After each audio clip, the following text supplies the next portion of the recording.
Hello students, next we will move on our further topic, and this topic is intensity of electromagnetic wave. Intensity of electromagnetic wave. तो मान लो आपसे question ये बन जाए कि भाई इंटेंसिटी ऑफ इलेक्ट्रोमैग्नेटिक वेव को डिफाइन कीजिए और इसके लिए फॉर्मूला लिखिए।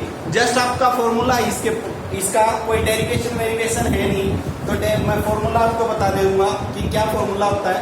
इसके ऊपर न्यूमेरिकल कमी चांस होते हैं पूछा जाए, बट बेटा आपको फॉर्मूला जरूर याद होना चाहिए कि कौन सा फॉर्मूला आपका है इंटेंसिटी ऑफ इलेक्ट्रोमैग्नेटिक वेव।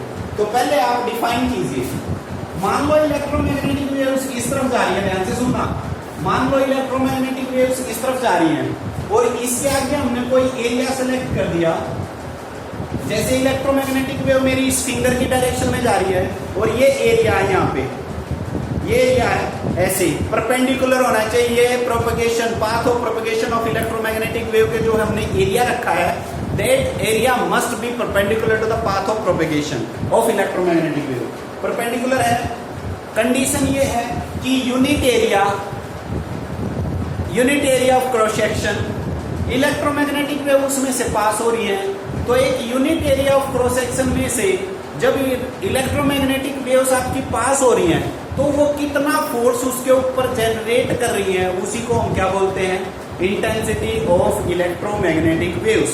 तो इंटेंसिटी ऑफ इलेक्ट्रोमैग्नेटिक वेव्स क्या है, the force applied bye electromagnetic waves on a unit area perpendicular to the path of propagation of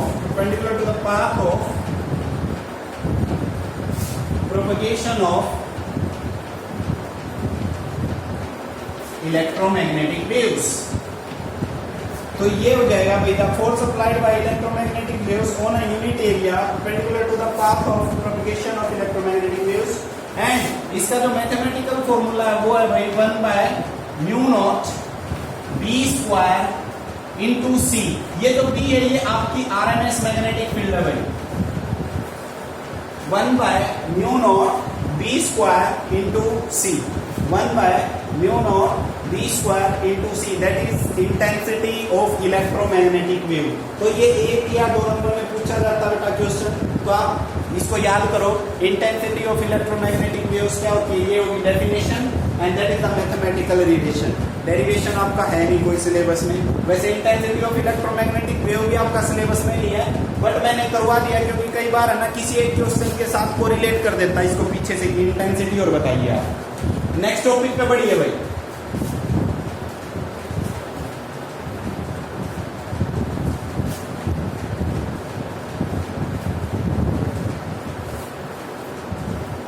next topic है आपका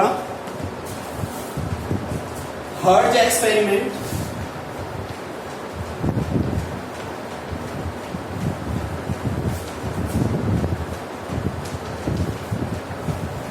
इंपॉर्टेंट है टॉपिक, पूछ लिया जाता है, पर इसमें से क्वेश्चन अजीब गरीब तरीके से बनते हैं, वो ध्यान से सुनो। हर्ट्ज ने क्या कहा, एक एक्सपेरिमेंट करके देखा भाई, और वो एक्सपेरिमेंट ऐसा था कि लेबोरेटरी में हम उसको कर सकते हैं, लैब्स के अंदर कर सकते हैं। एक ऐसा ऑपरेटस बताया, हर्ट्ज ऑपरेटस, कि उससे हम इलेक्ट्रोमैग्नेटिक वेव्स को जनरेट करके देख सकते हैं लेबोरेटरी के अंदर, एक्सपेरिमेंटली हम चेकआउट कर सकते हैं। अब हर्ट्ज एक्सपेरिमेंट में होता क्या है वो सुन लो। मैं एक बार इसका ऑपरेटस बना देता हूँ कि कैसा कुछ इसने एक सिस्टम बनाया अपने पास ऑपरेटस।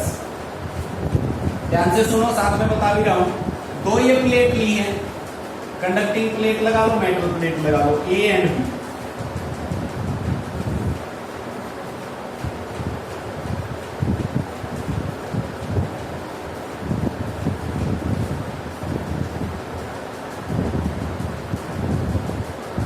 ये हमने किसी भी अपना जो भी हाई वोल्टेज सोर्स है उसके साथ कनेक्ट कर दिया। इंडक्टिव कॉइल से भी कह सकते हो आप, इंडक्टिव कॉइल से कनेक्ट कर दिया भाई हाई वोल्टेज से, हाई वोल्टेज से कनेक्ट कर दिया, यहाँ से हाई वोल्टेज गई। ये S1 और S2 दो सफियर हैं, छोटी छोटी बॉल हैं, कॉपर की बॉल कह सकते हो आप। और यहाँ पे अपने पास एक केविटी है, सी और डी पॉइंट लगा दिए। केविटी, केविटी का मतलब एक चैम्बर टाइप सा है, कुछ इस तरीके से चैम्बर बन गया, और वो आपका डिटेक्टर बोलते हैं इसको, मतलब इसके अंदर इलेक्ट्रोमैग्नेटिक वेव्स को ये डिटेक्ट करके दिखाएगा, हमारे को बताता है। ये इसने एक अपरेटस बनाया, रफली सा मैंने बना दिया इस बार हर्ट्ज एक्सपेरिमेंट का। अब हर्ट्ज ने कहा क्या, पहले मैं बेटा आपको एक्सपेरिमेंट इसके ऊपर अपरेटस के ऊपर इसकी वर्किंग बता देता हूं ताकि कुछ क्लियर हो आपको। ए और बी हमने प्लेट लगाई, इंडक्टिव कॉइल से हमने हाई वोल्टेज अप्लाई कर दिया, हाई वोल्टेज का मतलब 1000 ऑर्डर का। अच्छा, मैंने ना फर्स्ट यूनिट में एक बात बताई थी कि जो ये क्लाउड थंडरिंग होती है, वो क्लाउड थंडरिंग में जो नेचुरल लाइट अपनी अर्थ की तरफ आती है, बिजली गिरती है, वो बिजली कैसे आती है। मैंने बताया था कि जब दो क्लाउड्स के बीच में हाई वोल्टेज ऑफ कितने ऑर्डर की हाई वोल्टेज बताई थी वहां पे, अगर आपको याद हो तो 10⁻⁷ वोल्ट इतने ऑर्डर की, या 6 वोल्ट इतने ऑर्डर की वोल्टेज होनी चाहिए, तब जाके एयर क्या हो जाती थी, आयोनाइज, तब जाके एयर क्या हो जाती थी, आयोनाइज। सेम यहाँ पे सुनिए, जब हम इसके ऊपर हाई वोल्टेज अप्लाई करते हैं तो ये जो दो स्फीयर हैं, इन दोनों स्फीयर के बीच में जो एयर है, दोनों स्फीयर के बीच में यूं है दोनों स्फीयर, इन दोनों के बीच में जो एयर है, वो एयर इस हाई वोल्टेज के अंडर क्या हो जाती है बेटा, आयोनाइज। एयर क्या हो जाएगी, आयोनाइज। एयर आयोनाइज होगी तो आयंस बन गए, यानी कि चार्ज पार्टिकल बन गए। अब ये फील्ड ए और ये प्लेट ए, ये प्लेट बी, प्लेट ए और प्लेट बी दोनों किसका काम करेंगी, कैपेसिटर की प्लेट का। एक पे पॉजिटिव चार्ज होगा, एक पे नेगेटिव चार्ज होगा, तो क्या हम कह सकते हैं कि ये दोनों क्या होंगी, दोनों के बीच में इलेक्ट्रिक फील्ड जनरेट हो जाएगा, दोनों के बीच में क्या हो गया, इलेक्ट्रिक फील्ड। अब जो ये एयर पार्टिकल्स हैं, आयोनाइज पार्टिकल है, ये इन दोनों प्लेट्स के बीच में वाइब्रेट करते हैं, कोई ऊपर जाता है कोई नीचे जाता है, यानी कि ऊपर नीचे जाते ही इनकी electric field time to time distance के साथ क्या हो जाती है, चेंज, और डिस्टेंस के साथ चेंज होगी तो हमारी जो इलेक्ट्रोमैग्नेटिक वेव की प्रोडक्शन की कंडीशन थी वो पूरी हो जाती है। क्या कि चार्ज पार्टिकल प्रेजेंट होना चाहिए चेंजिंग इलेक्ट्रिक और मैग्नेटिक फील्ड में, तो इसके डिस्टेंस के अकॉर्डिंग इलेक्ट्रिक और मैग्नेटिक फील्ड चेंज हो रहा है, तो क्या प्रोड्यूस हो जाएंगी, electromagnetic waves. Electromagnetic waves produce हुई,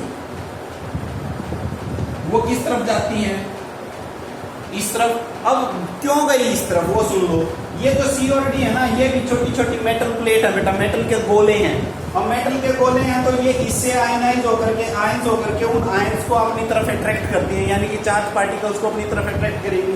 चार्ज पार्टिकल्स अपनी तरफ अट्रैक्ट हुए तो इसका मतलब वो जो मोशन ऑफ इलेक्ट्रोमैग्नेटिक वेव्स का फ्लो भी किस तरफ हो जाता है, इस चैम्बर की तरफ। और जो ही ये इसके अंदर तो घुसती है तो इन दोनों के बीच में आपस में हाई वोल्टेज आने की वजह से क्या होती है, स्पार्किंग होती है। हाई वोल्टेज आने से क्या हो जाती है, स्पार्किंग। और जो ही इन दोनों के बीच में हाई वोल्टेज आने की वजह से स्पार्किंग हुई, स्पार्किंग होते ही हमें ये इंफॉर्मेशन मिल जाती है कि भाई इलेक्ट्रोमैग्नेटिक वेव्स हैं जो चैम्बर के अंदर क्या हो रही है, इंसर्ट हो रही है, जा रही है अंदर। क्लियर होगी। तो इसके बेस पे हम थ्योरेटिकली या प्रैक्टिकली या लेबोरेटरी हम कह सकते हैं कि electromagnetic waves can be generated by this operators. मेरे ख्याल में वर्किंग आपको कंप्लीट हो गई होगी। पॉइंट्स में मैं लिखवा देता हूँ, छोटे छोटे पॉइंट्स में लिख लो फटाफट। First, two conducting plates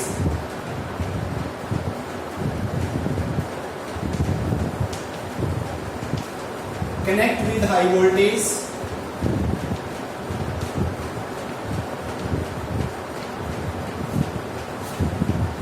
second, due to high voltage the air between two spheres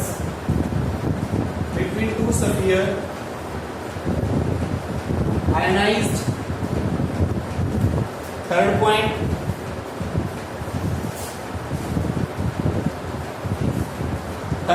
जो है भाई, due to these ions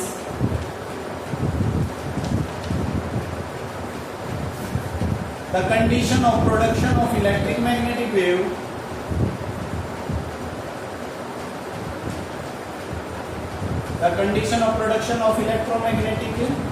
wave completed and hence electromagnetic wave generated. Generate हो गई। तो भाई चौथे पॉइंट में मैं इसका कंक्लूजन लिखवा देता हूं। चौथा पॉइंट क्या रहेगा? Due to high voltage sparking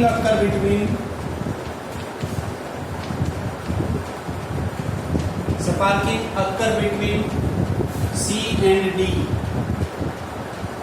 metal spheres, and hence we can say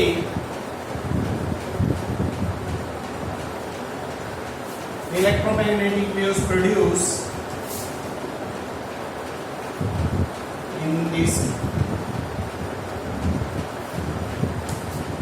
experiment।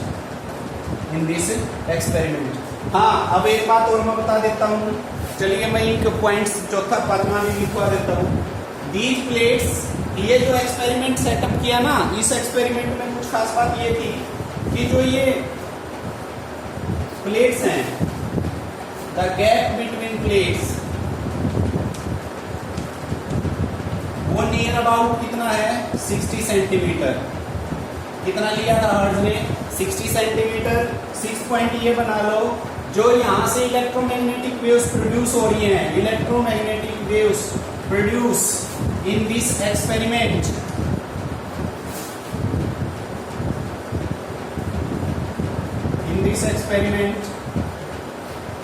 Are of frequency 10 की पावर 7 हर्ट्ज ऑर्डर। कितने ऑर्डर की होती है भाई?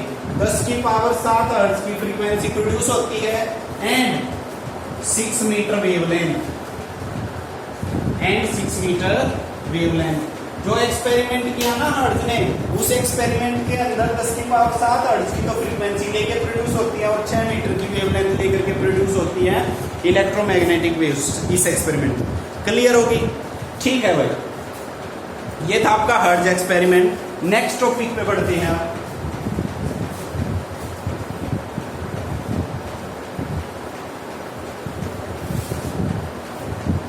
नेक्स्ट टॉपिक सुनो भाई, बिल्कुल सिंपल सा है और आपकी हेल्प चाहिए इसमें। बिल्कुल सिंपल सा है, वो है इलेक्ट्रोमैग्नेटिक वेव स्पेक्ट्रम।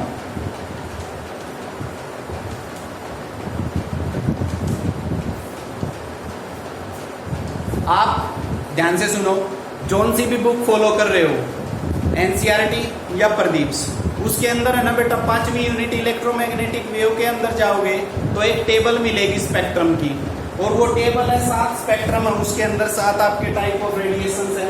सबसे पहले है रेडियो वेव्स, दूसरे नंबर पे आपकी है माइक्रोवेव,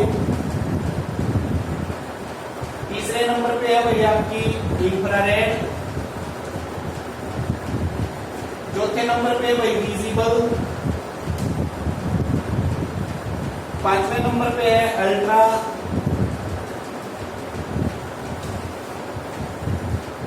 अल्ट्रावेव, 6ठे नंबर पे 1 2 3 4 5, हाँ 6ठे नंबर पे आ गई आपकी एक्सरे, और 7वें नंबर पे है गामा रेज। अब आपने करना है, ये काम आपका है। अब इसके आगे क्या बेटा? आगे है जैसे ये तो नेम हो गई, आगे इनकी फ्रीक्वेंसी, फिर इनकी वेवलेंथ। ध्यान से देखो, टेबल बनी हुई है ये, फिर इनका प्रोडक्शन। ये जो टेबल मिलेगी ना आपको, ये टेबल आपने नोटबुक में बनानी है, और पूरी जो टेबल है वो कंप्लीट करके बेटा ये वीडियो देखने के बाद तुरंत मेरे पास ये कंप्लीट करके टेबल मेरे पास भेजेंगे, ताकि मेरे को आइडिया हो जाए कि किन किन स्टूडेंट्स ने ये कंप्लीट किया है। इससे आपको आइडिया क्या आने वाला है? इस टेबल से ये आइडिया आने वाला है, याद करने की कोशिश करना रेडियो वेव की फ्रीक्वेंसी क्या है।